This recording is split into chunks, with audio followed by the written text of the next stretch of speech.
been in the air for about 30 minutes now, flying from Myrtle Beach down to Flagler, Foxtrot, India, November. We'll stop there for fuel. We stopped on the way up here for that. So we had a couple of things done when we were in Myrtle.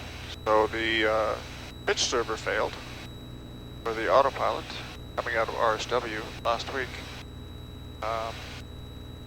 Shitty, but expected. It was part of those Garmin service, the servos that are all failing, and the roll one already failed on us. So we, actually the other way around, the roll one we already fixed. It's the pitch server that died. Anyhow, so without that, of course you can't engage the autopilot, but it was of the serial number set. That's under warranty and replacement by Garmin, so we got that changed. So now we have new and improved, not the same thing, the newer and better version of it. Also, we were not getting headwind and crosswind on the G5 down at the bottom, which should be part of installing that outside air temperature probe.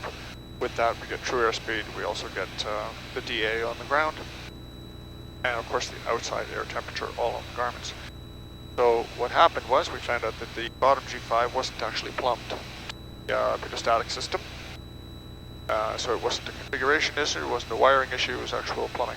It was never done. So we got that done. Now we have that. So it computes 10 knot headwind, which I can definitely see by my ground speed, and 24 knot crosswind. So that's nice and handy to have that done. We also had issues with the plugs. One of the plugs, for some reason, wasn't firing, but it was showing symptoms of fouling, oil fouling. Didn't make any sense because it was dry when we pulled it. But it was number one, and I caught that. If you'd go over to the right mags, you would actually see the EGT drop right off. And the first couple of times we had that happen on the trip over, we just, on the ground, we just did the leaning procedure and put up the RPMs and burned off what was wrong with it, and it seemed to fix it. But then on the way out of here, or on the way back up, on my last leg, on my run-up, it wasn't completely correcting. So we opted to have a look at that. So when we got up to Myrtle, pulled all the plugs, and the suggestion was that we went to the plugs called fine wires, which is, according to Jeff's, a little bit of overkill. They're expensive. They're like $180 a plug, but they have a 3,000 hour life, and they will fire in any conditions, no matter what's happening inside there. So we got those, all back to normal in the run-up. And when the plane goes back in August for its annual, we'll pull that cylinder and take a look inside it and find out why, or if there's any oil seepage past the rings. They might be able to either bore scope it, or they'll just pull it off. And look, I don't know. That's up to them. But all set. On our way back down to Pompano. The half decent VFR day here. We've got clouds down around. I was at 45, but there was some up at a different layer, so I elected to come up to 65. So now I'm just sort of following the coast down. About to pass Charleston by the looks of it.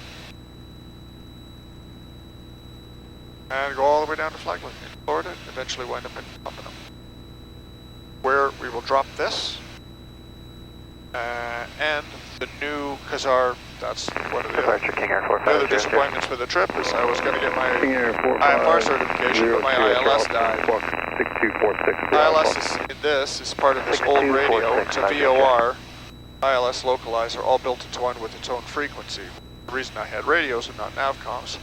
But I still got one left. It's the newest serial number. The VOR works fantastic, but the ILS worked a couple of times, and then back there, it was non-responsive on the way in. I was testing it, and also we brought out a local meter and tried it. It just wasn't working. Number 500, better contact. There is zero point in spending any money on this thing because it's ancient. When I already ordered a new Garmin Navcom to replace one of the radios.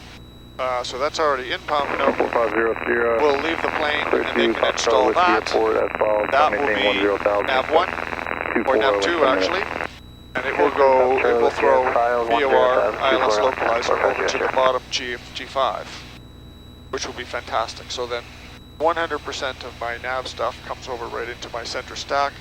And another benefit, of course, is that goes through the autopilot, so you'll be able to use autopilot for VOR and also ILS and localizer. So, and then this VOR can just sit here as a backup for cross-reference to play with from time to time. But they need the plane for a week for that, so we're just going to drop it in a commercial home. Come back and pick it up another time, and then resume the quest for my IFR check rating, which I'm ready for, but I can't do. So, anyhow, that's my story.